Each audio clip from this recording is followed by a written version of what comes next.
Good day, everyone. I am Fernelyn Romance, and I am the last reporter of Group 6. Let's continue to number 13. Have check-ins and clear expectations. Leaders should prepare to manage Gen Z through outcomes. They are motivated differently and work differently from previous generations, but they will get the job done. Leader needs to set clear expectation for deliverables and have check-ins. One-on-one weekly meeting will ensure that they are on the right track and will provide coaching moments. This is perhaps a model for other generation too. For number 14, be flexible in your management style. Leaders should take note and prepare to manage Gen Z workers by understanding their values and being flexible in their management style.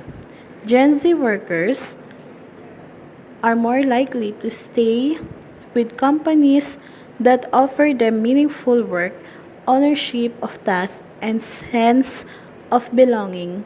Companies should focus on developing workplace cultures and support these qualities to attract and retain Gen Z talent. For number 15, promote more open communication. Gen Z workers are looking for purpose and alignment over many of the other motivational factors many leaders are used to. The opportunity lies in the fact that they are more attuned to their own needs. So this means you will have honest and open conversations. You can use this example to give other employees permission to speak up more too. Be aware of your own bias that Gen Z behavior may trigger in you as a leader. How and why managing Gen Z employees can be challenging for companies. Gen Z at work. According to the Thought Exchange's Gen Z at Work report that was released this week, it's no surprise that members of Gen Z are at the helm of workplace transformation, defining the 9 to 5 and setting new standard for employee expectation with a great resignation underway. It's imperative that employers take note. In fact, as the most populous generation with over 60 million members in the United States alone, Gen Z is well on their way to becoming the most influential group in their workplace. 96% of respondents said it's important they feel valued, included, and empowered at work. 80% of respondents prefer a job that allows them to explore and grow various skill sets rather than a job that is focused on a particular set of skills. 79% of respondents value having a manager that cares about personal development as much as their professional development. About challenges, some have found it challenging is not difficult to manage members of Gen Z. Is an informal survey. Several business executives shared their experiences and perspective. Work ethic. Max Benz, the founder and CEO of Banking Greek, noted that one of the biggest challenges I face in managing Gen Z employees is helping them to develop a work ethic. Many of them are used to being rewarded for things like participation and effort rather than the results. I found that it's important to set clear expectations and goals for them and then hold them accountable to meeting those expectations.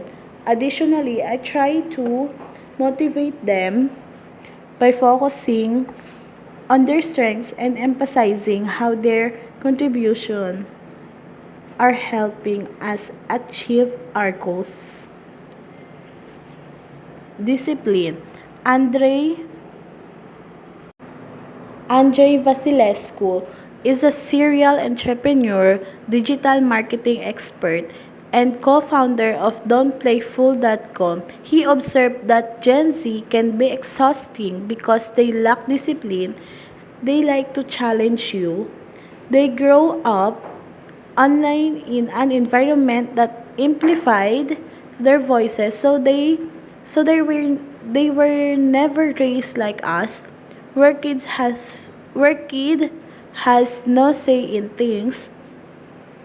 When I was their age, you had to earn the right to open your mouth and challenge adult and people more experienced. Well, they feel entitled to do it because you've always been allowed to do it. Staying motivated. Scott Spivak, marketing director at United Medical Credit, said that as a business leader, I do manage a fair share of Gen Z employees. They demand more freedom and personal space when it comes to working.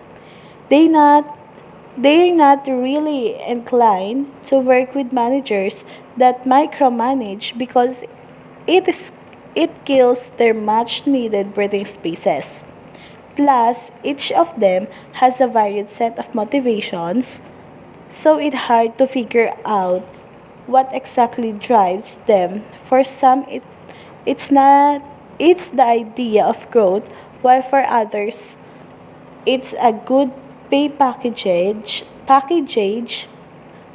So dealing with the Gen Z employees is a constant learning process, and you need to adapt to lead them better.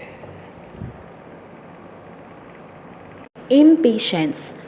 Terry Shern, the co-founder of Connex Boxes, noted that one of the biggest challenges that I face with managing Gen Z employees is they can be very impatient when it comes to learning certain things. It seems that Gen Zs doesn't want to waste time with learning something that they don't think is necessary to them. Well, while this can be excellent in terms of cutting down on learning time and focusing only on what they need to focus on, it can also be a challenge when they don't realize what the bigger picture is. Instant gratification. Jonathan Ben-Zvi is the CEO of All Forward, a technology platform that allows freight forwarders to request and receive quotes from around the world is real time. He pointed out that Gen Z is used to instant gratification and may become easily frustrated is if they don't see result immediately. Advice for business leaders: find ways to connect.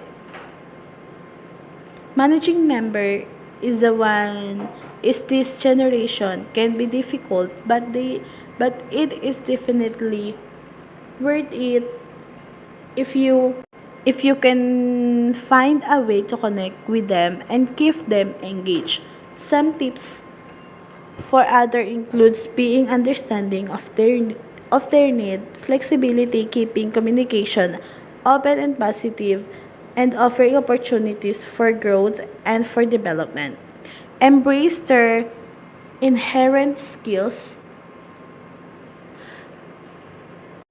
Based on Ken Mais, CEO and founder of digital marketing agency Moving Image and Content, observed that some Gen X and millennial leaders find Gen Z staff members terrifying. They live and shop their values. They don't hesitate on calling you out when you are wrong or culturally done deaf. They think they know more than you do, and in this new digital first world, they do.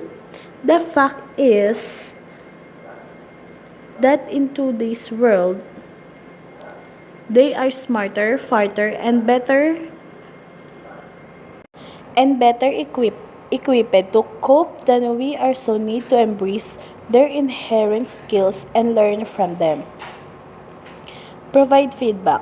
Burak Osdimar, the founder of Alarm Journal, said that managing employees of any generation can be challenging, but there are some few things to keep in mind when it comes to Gen Z.